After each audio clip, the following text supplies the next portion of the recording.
Well, hello and welcome to Fun Fantasy FPL. My name is Harry. And I'm Stephen Berry.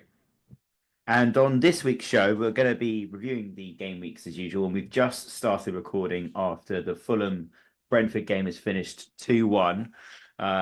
We thought that Fleckham was going to be heading towards his first clean sheet of the season with 10 saves in the game and a 9-point hole. And they've lost 2-1. So much to Stephen's joy.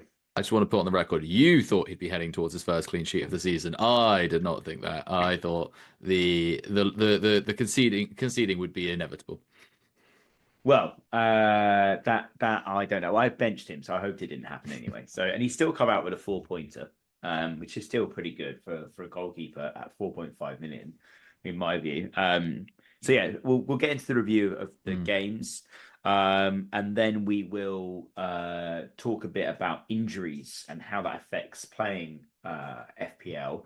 How to account for stuff like that, and and how do you also to attack it, really, how to use it in your advantage. But yeah, Stephen, what has your week been like? And yeah, it's been some exciting scores out there this week. I think Yeah. the average might be sitting at about 50 now, I think, with that extra couple of points. The average so far is saying 34. I don't think who is it? Harry Wilson scored. Twice, Robertson, yeah. if you, yeah, I don't think many people have him. I'm not even going to bother looking. He'll be 0.1%, if that. There'll be some rogue agent out there who'll have triple captained him, but by and Sure, large, yeah. he won't be well owned. Anthony Robertson, you said got an assist. Anthony Yes. Robinson, yeah. Chorio got the other assist. Yes, I don't think they were. I mean, I think Anthony Robinson's probably the highest owned player, and Yeah. maybe Flecken as well. So that's probably the biggest point differential in that particular game. But Yeah. don't think it'll have much of an impact. Yeah, I'm going to finish on 50. Let's say with the average, it's currently at 34. Let's say goes up to 36. Let's say maybe probably 35. And that storms me with that 50% better than the average rank into the top 6 million, Barry. I am Wow. flying green arrows left, right, and center. Look, these game weeks, as I said, it's chaos. The fixtures are a car crash. This is where I thrive. This is my time to shine. Oh, of course you got the Solanke points. That's what I I was got the looking for. Solanke points. I'm absolutely gutted about Fatoui. So when he started, and I did sort of indicate that. So I think the mistake that I made with that fixture was this can happen when you've got two teams like Leicester and Ipswich who can't defend, but they know Hmm. how important that game is. I didn't watch it, but it sounds like both teams were like, oh, they were really scared to commit. Ipswich, when they played the big boys, they're like, we're going to lose anyway, so we might as well have a crack. This game, they sat off. Obviously, Leave Davis scored. That's quite annoying. Have you got him? No, Rita Oh. had him, and Uh, then, and then I made her sell him. Oh, Rita. Do not listen to Barry. Do not listen to Oh Barry. man. Jamie Vardy got an assist, which was very nice at the death. But Fatu, I was apparently he's played really well and did lots Hmm. of good stuff. I really thought that was going to be the transfer to end all transfers, but not to be. I am, however, and Barry's something we need to discuss live. You just lying about me on the on Twitter, which is, as I said, lying about something. I mean, you do this a lot. You did it last week. You said like, "Oh, I said this," when I didn't say that, but we didn't have a recording. This time we actually have a recording of me not saying something and you saying that I said it. I Yeah. was Well, very happy see, that. Go on. Stephen, maybe with the art of witchcraft and wizardry, Rita can edit it so we can play it over the top of this in this moment. So If it you hasn't worked, listeners, that means Stephen did say it, and therefore I'm correct. So no, that's how it works. I clearly very said Nottingham Forest defenders. What are you waiting for? Aina was the obvious one to go for, but I'm going to go a bit rogue and go for Alex Moreno, who got an assist, by the way. Yeah. I'm now actually unbelievably tempted to go double Nottingham Forest defense after the That wild card, is Marino and Anya. that is Tempting. so rogue. That is so rogue. They're boring Nuno Esperanto. Like he's always been but always had dull teams basically. It's why I didn't really Hmm. work at Spurs very well because it's just too negative. And they're playing well. They're cheap, low owned. I think Aina's now third in the game with the defenders. Yeah, Yeah, he he is. might be. Yeah, he Yeah. might be now because he'll get the Okay, 15 got it. points. Yeah, he did just get a big haul, but still, nevertheless. Virgil van Yeah. Dijk is number one, which is what I think is quite interesting. Um, Yeah. But yeah, no, Liverpool and Forest defenders seem to be the bankers. Arsenal defenders, I think, will come back into it. Or maybe they won't. Maybe Arsenal's morale crisis continues. But yeah, they look like the ones to for the rest of the season. Yeah, and whilst we're talking about our social medias, make sure if you want to see some of this carnage on our Twitters, on X, sorry, I should say, Mm. um, do give us a follow, Fun Fantasy FPL. And Stephen, you have just joined or I have. rejoined the world. What is your Twitter handle? I am the FPL Bielsa. The FPL Bielsa. Right, chaps. I'm sure you've got some commentary on that. But yeah, in general though, your team's done pretty well. Finished on 50 points. Was that Yeah, right? 50 points. Yeah. Or 50 when we think the points, average is going to nice. be 35, we think. Yeah, something like that. So I finished on 61 points Oh wow. currently. You must be, what's your game week rank? That must be very high. Game week rank, I don't know actually. But oh, game week rank of 350k. Yeah, But well done. overall that takes me to 412. Bit of a yo-yo season for me, but I've got 8 points coming off the bench in the form of Lewis Hall, who hauled, wait, Mm. because James Justin didn't play for some reason. I don't really understand that. And points from Rogers, Salah, and Robinson with this assist at the end, which is Uh, great. But you got the Guardiola, Salah captain right over Haaland. Fair play. well, yeah, and I was going to ask you about that. I mean, I'm going to wild card in not after this game week, so in the international break. I don't know whether I'm going to have Haaland at the end of that wild card, but Wow. we can potentially talk about that in a bit later. But I don't know. I was speaking to a couple of friends about this, and I just don't know whether he is worth that 15 million with what you can get elsewhere. I mean, I've seen midfields with Salah, Saka, and Palmer, and right now I would prefer that and not have Haaland and have someone like Solanke or, uh, or someone in that sort of 7 to 8 mil price bracket. I mean, Watkins is a massive threat to my rank, so I'd love to own him. So it's about whether I can justify the 15 million anymore. I mean, I watched the Bournemouth highlights before we started recording, and I mean, he had two or three good chances, but City were really flat. They Yeah. were really flat in that game. Um, so yeah, what do I do? What do I do about Haaland? I think that's a good one to discuss next week because it's obviously a huge call. Mm, I think it's probably fair to say if you can time having him in your team and then out of your team, and again, I think maybe that's probably going to be the strategy. When you do yeah, that, I don't know. But yeah, that's one for next week, I think. yeah. I think I don't really like banking transfers like that, but yeah, look, 61 points. I'm very happy with it. Happy that I hit on the captaincy. Not so happy that Henderson managed to concede 2 goals to get away to bottom of the league Wolves, which is frustrating. My But they defense can not doing score. too well. Wolves can They score. they can, yeah, and look, Out Nori, I think he looks like a solid buy. I think they've got quite a few nice fixtures I've coming up. already transferred him into my team. Wow, Did it wonderful, did wonderful it news. did it for the Uh, did it for the podcast. of course you did. You're supposed to do the transfers on the podcast, Stephen. When are you going to No, learn? because this Come one's like on, fairly sensible. I've Ben White and Saliba. They're away at Chelsea, so I wanted to get rid of one of them because I've got a wild card coming up, and then they're which at one did you home get just rid like of? that. I got rid of Ben White in the end, as he just came on the pitch, so he's more of a injury risk potentially. But I don't think I'm going to play Saliba either, to be fair. So yeah, no, ain't no reason. Welcome to the team. Well, yes, welcome to Stephen's team. Hmm. I mean, I'm not sure what that leaves you in terms of defensive setup for next week, though. Is it Alex who would you be Moreno starting? home to Newcastle. Actually, all of them are at home. Robertson home at Villa. Pedro Porro Ipswich at home. Eight Nori at home to Southampton. So they're all at home. The rest of my team is Palmer, Fatawu, and Garnacho. Palmer's got a knock, but he'll probably start against Arsenal. I think Chelsea must be pretty confident about that game now. I know they were very flat against Man U, but they've Yeah, got their record against us recently is very poor. They must be thinking this is they must be smelling blood. So I would have thought Palmer, given his pressure breakers coming up, surely he's going to play. yeah. He's even attempting captain shout, but when you've got Solanke at home to Ipswich, I can't even I can't be that mad. You're going to captain Solanke. At home to it, you have to. Like, Yeah. I mean, it's Mm, just I just cannot see any way around that. yeah. You're Like, gonna get up your obviously, captaincy. Palmer at home is definitely tempting, but it has to be Solanke surely at home to Ipswich. Yeah. That's a good shout. Um, I don't think I'm going to be making any transfers. I think so. At the moment, I'll have two transfers. Let me just double check that. Yeah, so I've got two transfers and 3 million in the bank.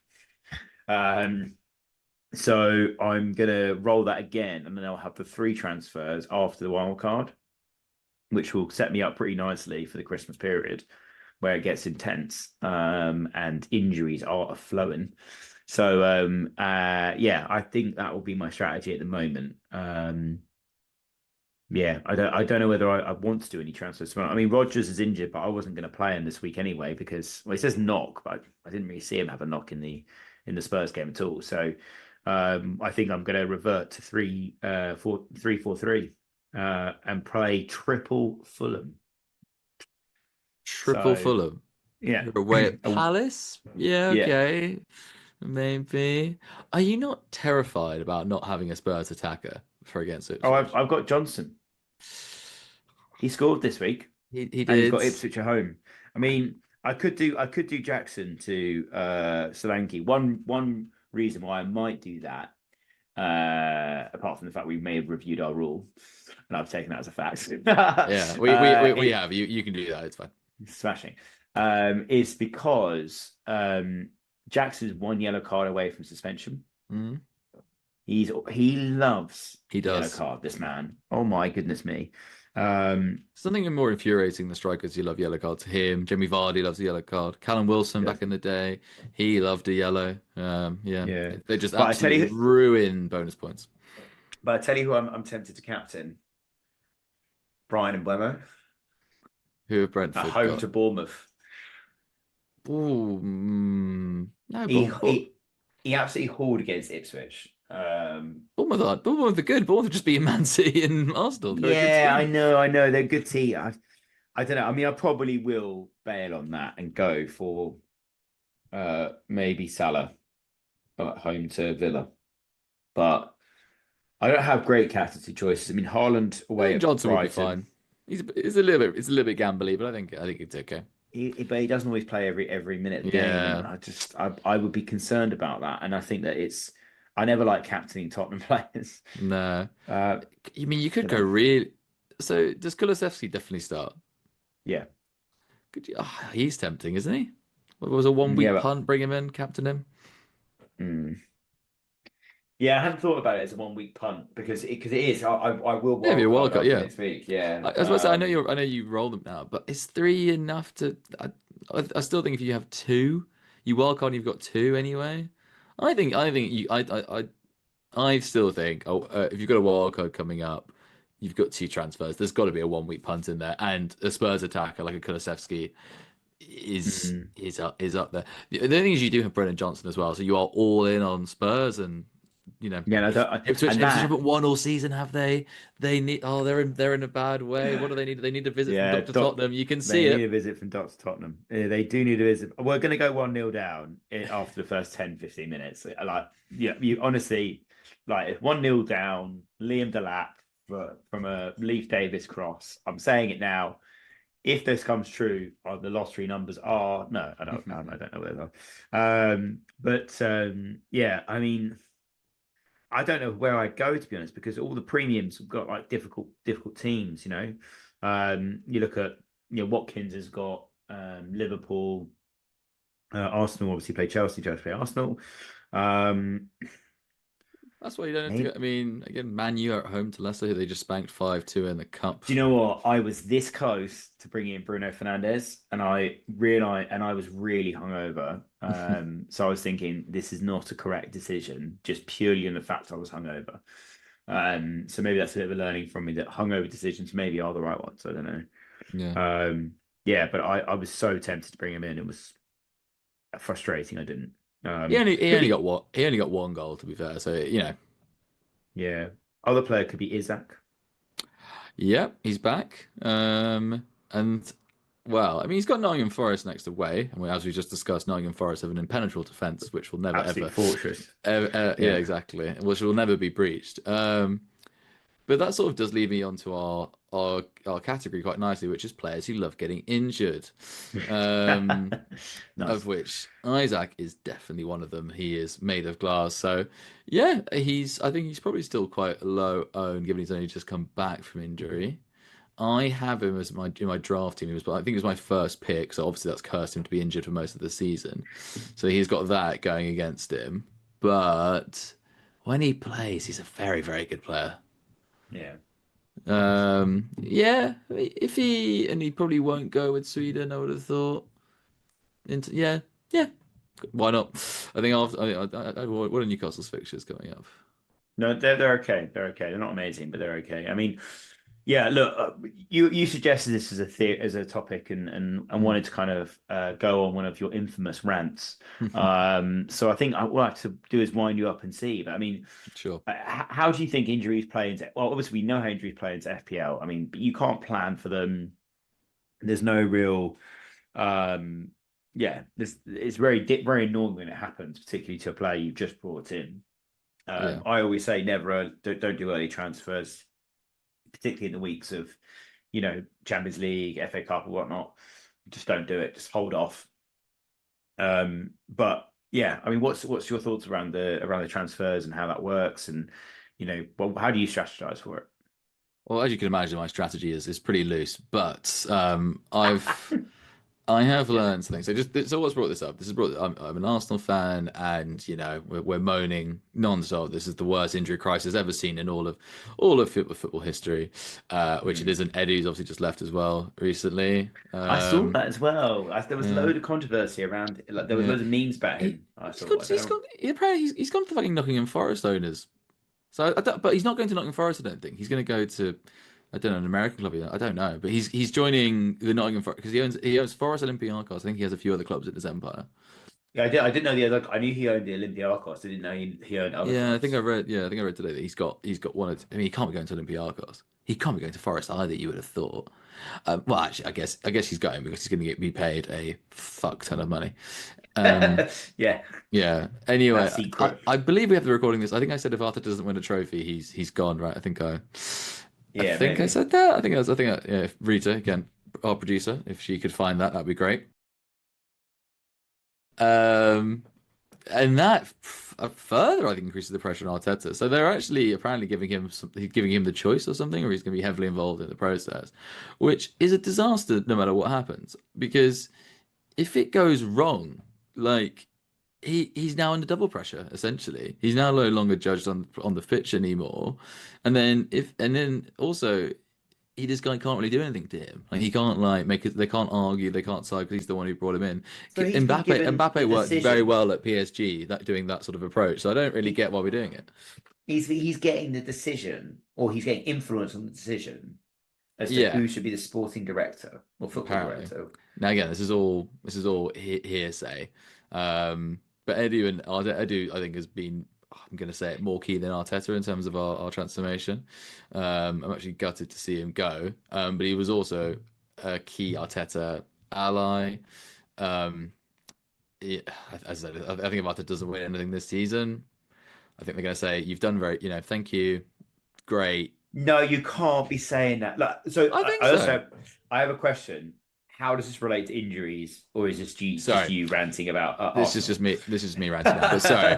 Anyway, as an Arsenal fan, worst injury crisis ever. So anyway, what mistakes did I make? So I think a few things. So what I think the first thing to work out is who's been injured and how integral are they to their team. So Odegaard got injured, and that's why Trossard came into the Arsenal team. Now, as an Arsenal fan, I should know better that Odegaard is very, very important for the way Arsenal play, and with him being out of the team, they're going to be a lot worse, basically. Mhm. If you look at when you bring in a player as a replacement that does work, Simicast, for example, those few seasons ago, it's because Robertson wasn't integral for Liverpool. He was important, but he wasn't integral for their team. Or maybe Mhm. even at that point, he wasn't even important anymore. So it was a bit more of a chop and change, if you like. I think the first thing to consider is like, okay, look at the team. Is this injury going to derail them? completely. Another one for us will be Saka, right? If Saka gets injured, Martinelli, Trossard, who it doesn't Arsenal just won't be as good. So they immediately become less of an attacking threat. So it's not worth doing. So I think you need to look at that. And then thought like what sort of strategies work per position. So I think for goalkeepers, you're just going for cheap there, aren't you? You're just going for like, look, we just want somebody who's the second Yeah. choice keeper and deploy that money elsewhere. Is that true for defenders as well? Do you think? Bringing in the main thing to do is just to bring in a 4 million for a little bit of time. Or do you think I don't that's a know. bit that's a bit too simplistic? I I don't know. I mean, I think you can. I mean, there was a talk about the I can't remember his name. He's the Aston Villa winger that was going to come in and replace Matty Cash when Matty Cash got injured. Oh yeah, Michelet, yeah, someone like that. Yeah, yeah. something like that, and it didn't happen. So I'm always a bit suspicious when people say, "Oh, there's a 4.0 defender that plays," and I'm like, unless his name's John Lundstrom, I don't entirely trust it. So for me, I'm on board with the keeper situation. Like for example, Kelleher at Liverpool, great little keeper. But I think the problem that you have is that once people start selling him, he'll be sold in bulk, and you will lose value, and you will not be able to regain that. And then he becomes a bit deadwood on your bench. That's okay for a goalkeeper, particularly if you've got a decent other one. But if you've got Flecken, not so much. And I think with defenders, I always like the ability to play all of my defenders. Like all of my defenders, I could have played this week. Mm. And Bednarek even managed to get a clean sheet, which is unbelievable. I chose Everton defender over a Southampton defender. So look, I don't like the idea of dead weight in my team. I don't mind the idea of 4.0 defenders, but if they're just like coverage, for other players, they're going to come back in 6-7 weeks. Well, that's the next thing. The next Don't thing to like it. look at is Don't like it. how long are they going to be in the team for? So Yeah. now I don't know how long Allison's is he back soon? No idea. I'll look it up Yeah. whilst you're going through. Yeah, so I think the next thing is, how long are you prepared to go with them? I think Barry's made a great point that there will be a boost and then there will be a crash. So, if that 4 million vendor does start, let's say, I don't know, let's say Trent gets injured tomorrow. Is Joe Gomez their backup? Maybe because now they've got a bit of injury across the back now, haven't they? So if Trent gets injured Yeah. tomorrow, I have no idea who will come in. Well, Konate got injured in the game against Brighton. It looked like I don't know whether what the injury was, but it looked like he busted his arm quite badly, and then Gomez Yeah. came on. Allison's supposedly back on the 24th of November, so after the international break. Yeah. So yeah. So I mean, Arsenal will be another one. Like Lewis Scully is probably 4 million in the game, and a few, and he's probably one injury away from starting. Again, though, like that's because Arsenal have about 3 or 4 injuries at the back. Unless Arsenal have 3 or 4 players who you think right they're out for the whole season, that is very very risky. So.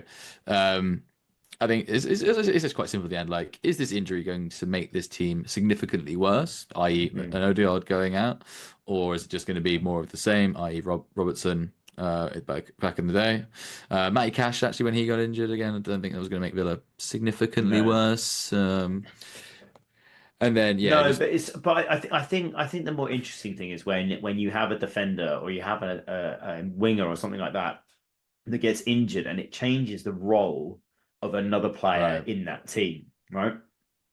So it's not just about whether it changes how they play. It's more about, so for example, let's say Eze got injured Eze did get injured. He is injured at Crystal Palace.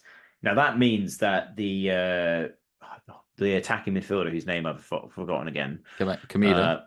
Kamida, he can now play. He plays in Eze's position. That's his position. So that means Kamida becomes quite an interesting option if you wanted to go in the Palace route, because he's going to play in basically the Eze role. He's going to be playing in a role that he prefers to play in and is more geared towards, and that means he becomes a more attacking and interesting option. So I think the injuries to look out for are when it changes the nature of other players' roles rather than the nature of the team. Obviously, like Odegaard being out of an Arsenal team, yeah, they're not going to be as creative. So that means you're going to rely on Saka a lot more to get the goals, the assists, and everything else. And you've seen that the last couple of weeks. But Odegaard, as an individual, when he's out of the team, it doesn't mean that suddenly Declan Rice becomes Odegaard or that Partey becomes Odegaard. It just means that both of those players start, and then you kind of change the formation a little bit, right?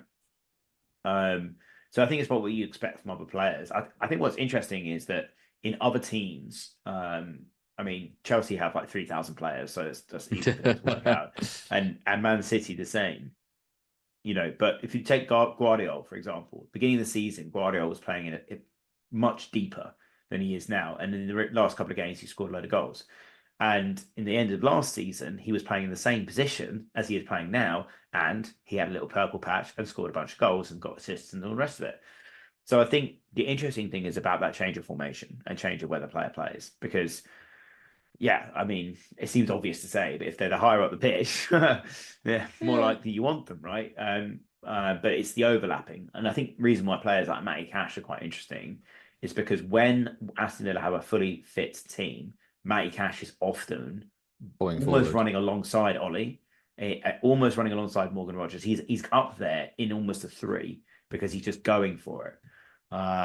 And so that makes him a more attractive option at that point. So I'm Mhm. trying to think of different examples of that. But most teams have lots of players that can play in similar positions, and that's where Mm. the versatility becomes so important. Yeah, but I think this is the good food for thought. I think if you manage injuries well, it can Mm, be very, very powerful. sure, yeah. Especially if you call it right early. Like I'm just looking at Brighton, for example, have loads of sort of like tens and good attackers. If they have one or two injuries, then you're like, okay, let's say Dingdra, he's going to play every week behind Oh yeah, Simon player of the Dingler. season in Danny Welbeck, which I still cannot believe for the life of me. Danny Did you see Welbeck the and Chris. assist? I did. I didn't. Unbelievable assist, little tap off the leg, like Oh, it just it's so frustrating. And Danny people are Welbeck and Chris Wood are absolutely ruining my life because I just can't bring them in. I just cannot for the life of me bring in either of them. I just can't face. I just every time I look at it, I'm like, no, this just doesn't make any sense. I cannot do it. are you anti the traditional nine? Is that why? No, I'm anti shit players. Like neither of them. Are good.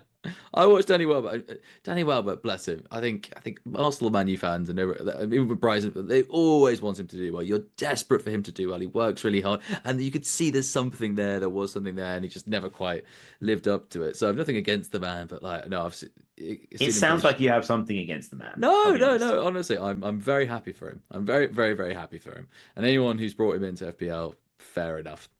Yeah. Um, Chris Wood though is just awful. Like he is not a traditional. He's just a lump. He is just terrible. Like I how disagree. I think Chris Wood is he proves in this modern age of ticky-tacky football you can still no. be the big fucker up the front and just head it. And First, that's all you have first, to do. first of all, we've just proved that ages ago with Haaland and Mitrovic, and good number nines. Like that's already been disproven. I Chris love Wood, how you put Haaland all and he's got Mitrovic like I think in he the scored same one. category. I think he scored one really good goal this season. The rest of them have just been awful defending, awful goalkeeping. Like, I just honestly, I You want to see a Chris Wood YouTube compilation with it. That'll cause babies to cry. It will not be a thing of beauty. you're gonna get some hate from any Nottingham Forest fans that listening or in general, or maybe I don't know, but no, Well, he Chris Wood's a returns great to his player. former club, Newcastle. He's playing at home. He's got Newcastle next, so And you can uh, guarantee he's going to score a goal. yeah, He's and odds yet. on. You should bring him in, and then that'll ruin his career properly. Do you know what? I was actually very tempted with bringing in Kamina as well because that actually did make a lot of sense, and that does, screams me all over, as we like to say. Commit. Um, You're gonna do him. Who's he got? He's no, got Fulham, isn't he? yeah, he does. Yeah, it's tempting, but no, I'll Go on, do maybe for it. the wild card, maybe for the wild card. Go on, do it. Do it. Do it. Yeah, yeah, Do it, Stephen. I'm gonna hold my nerve. Oh, Yeah, funny, funny. but Yeah, no, yeah, but I yeah. agree. I Go on, agree sorry. with you though. It is about managing those injuries for sure. I mean, look, as we said, obviously you can't predict the injuries, but I think the other thing to mention is if you have a very well-known player and they get injured, you know that player is going to drop like a stone in Yeah, price. So I think it's a fire sale. You need to either get on board or just accept the fact you're going to lose a couple of point millions in there. So, like for example, Danny Welbeck, if he gets injured, or Chris Wood, or any of these players that are highly owned, they're going to be the first ones that gets kicked out. what do you lean more towards? Saka's a pretty good example where Arteta was being a bit coy, but you probably thought he was going to be out for 2 to 3 weeks. Like, for example, let's put this Yeah, he another screwed way. me over. He screwed me over, Yeah, man. I sold him for Johnson, and then he goes and has a 16 pointer. I was yeah. gutted. Well, let's put this another way. Is it fair to say that in this era, if a player's going to be out for a while, you know essentially. So if they're going to have surgery, something like that, the clubs aren't able to keep it up basically. If it's a Yeah. hammy or a groin or a tweak or a knock or whatever, you tend to know like they're going to come back sooner rather than later. You won't know the exact date, but I don't know. I mean, I think it's more about like I think a lot of managers know that their player can probably play, and they're just feeding a line, to that sort of thing oh, to try, it's a competitive advantage. yeah, to throw off the other manager. I do genuinely believe it's about that.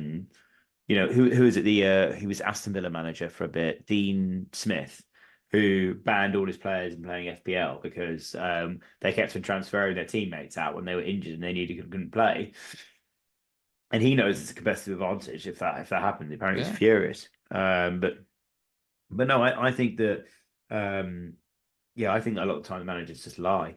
And I think Arteta, Pep, and all those players. I mean, Mhm. Pep been talking about playing Rico Lewis all week, and then he plays Carl Walker, who apparently had 6 minutes on the training ground before. Like, I mean, it showed. Let's be Yeah, real. I think trying to get into Pep's head's a different kettle of fish. But I'm I sure. would say, he's obviously a nightmare rotation wise. But I would say by and large, and I think I'm not saying you have to. I mean, some people do. Some people like going to the FPL or the podcasters. They go very deep. They will watch every press conference, looking out for clues. But as you said, I Mm, think these managers are quite adept now at going like, "Oh, we'll see," or something like that. So I think what you should do is just go like, "Okay, do I believe this player is going to be out for 2 months, 3 months?" If the answer is no, I think it's a big player. I think you just hold on to them basically. yeah. If you think right, there's significant on the sidelines, move quickly basically because you're not going to be the only one thinking that. Yeah, definitely, and that's where it's important to have a nice bench, and that's why I'm tempted to go about Haaland because if I had that three in midfield and my normal sort of level of cheap defenders, maybe one sort of 5.5, I reckon I could still have a decent bench that would come on in case one of those got injured and was Mm. out for a week or two. I mean, like this week, I mean, Justin's not injured, but he's come off. I started him. He didn't come off the bench, so off cuffs Lewis Hall with an 8 pointer at home to Arsenal.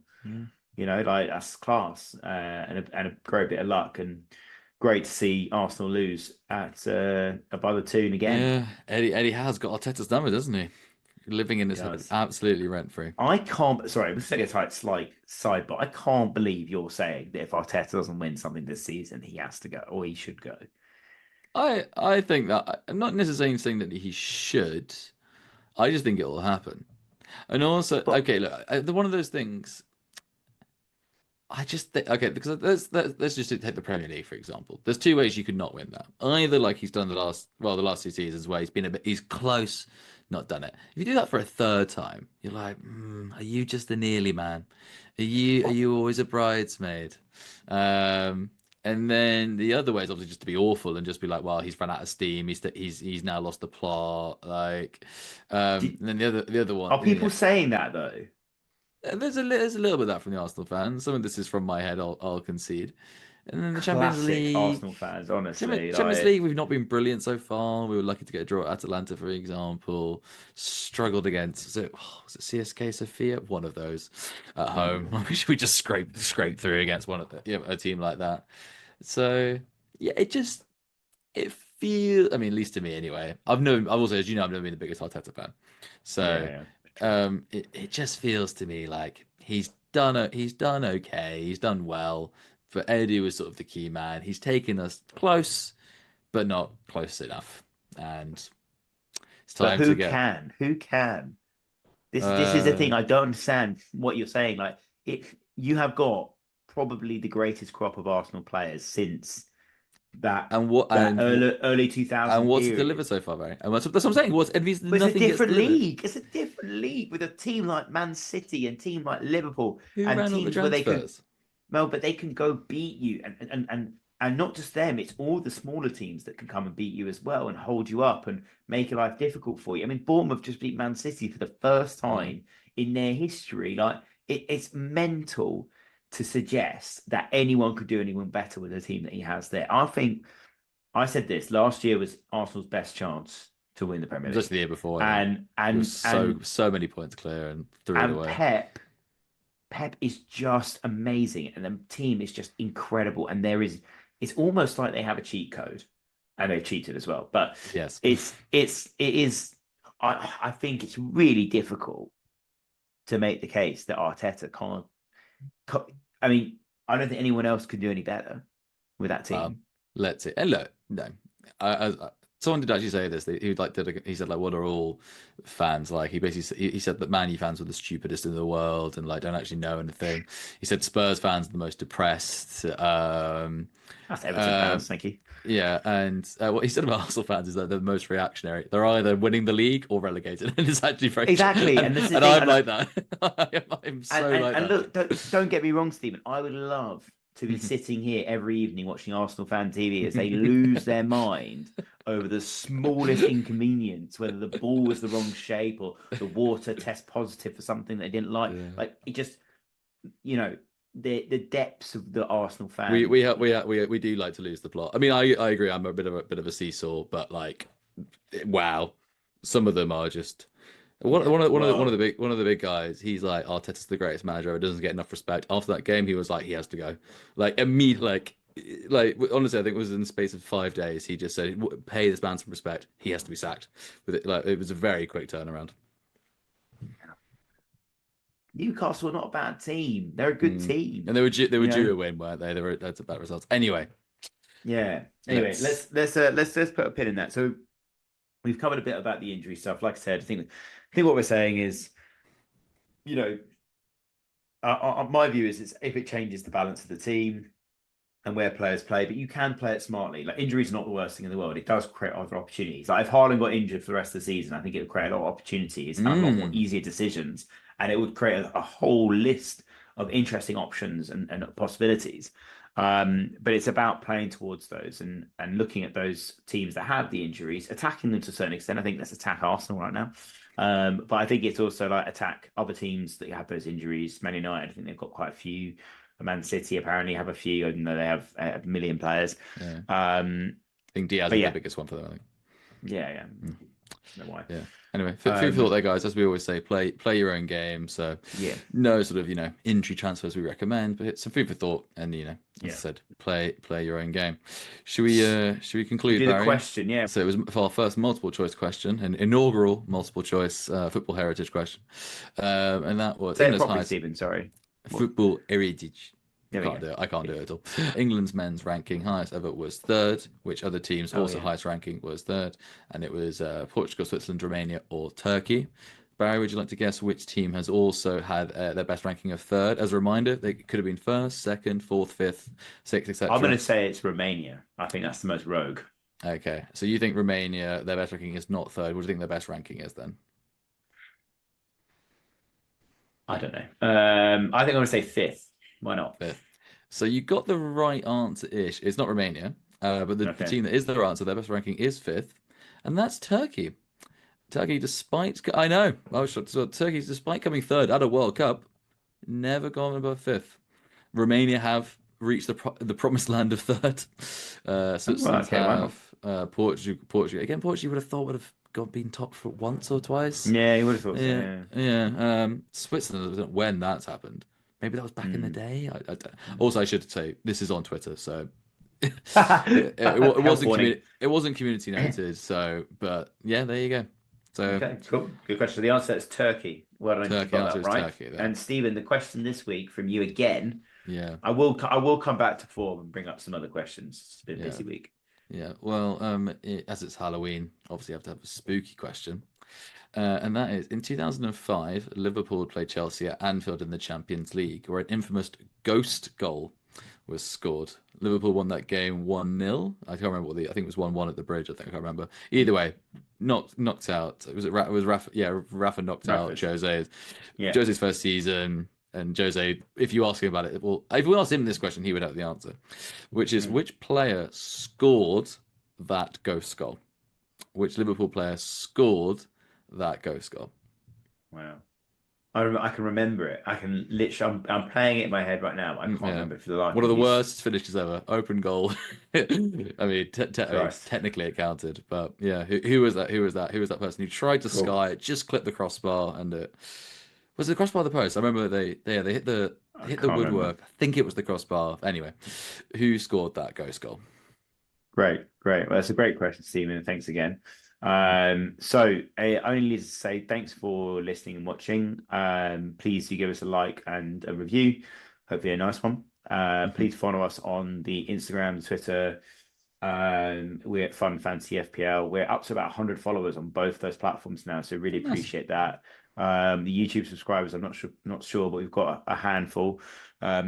We can say, Stephen, we have gone worldwide, which is great. So yeah, keep coming in with any questions, thoughts, comments, notes. Please listen, share with all your friends. And we hope we have helped you in some way this week. Have a good week, play it your way, and Stephen, any last crazy transfers that you're thinking about that you want to kind of share? I mean, Kamida's kind of come up, but anything else? Because we always like to end on something Uh, mental. actually, really, you've honestly convinced me so much about Kamida. Uh, Do it. Do it for the love of the nah, game. no. Let me just have a look at the fixtures again. Oh, we can Uh, see the smile on his face. Listeners, if you're not watching this on YouTube, Stephen is very tempted. He's a very tempted man. yeah. And the other thing to do would be to captain a famous Norwegian striker, not Haaland, of course, the Wolves one.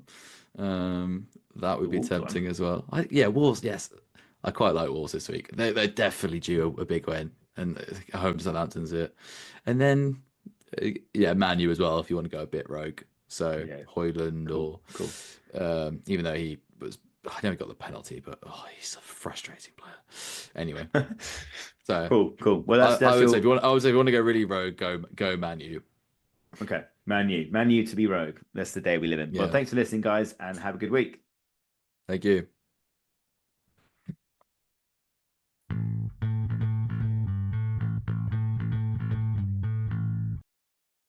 Total. Fulham were just hitting balls at him, and he was just sort of stood there. But like, I would have made those saves.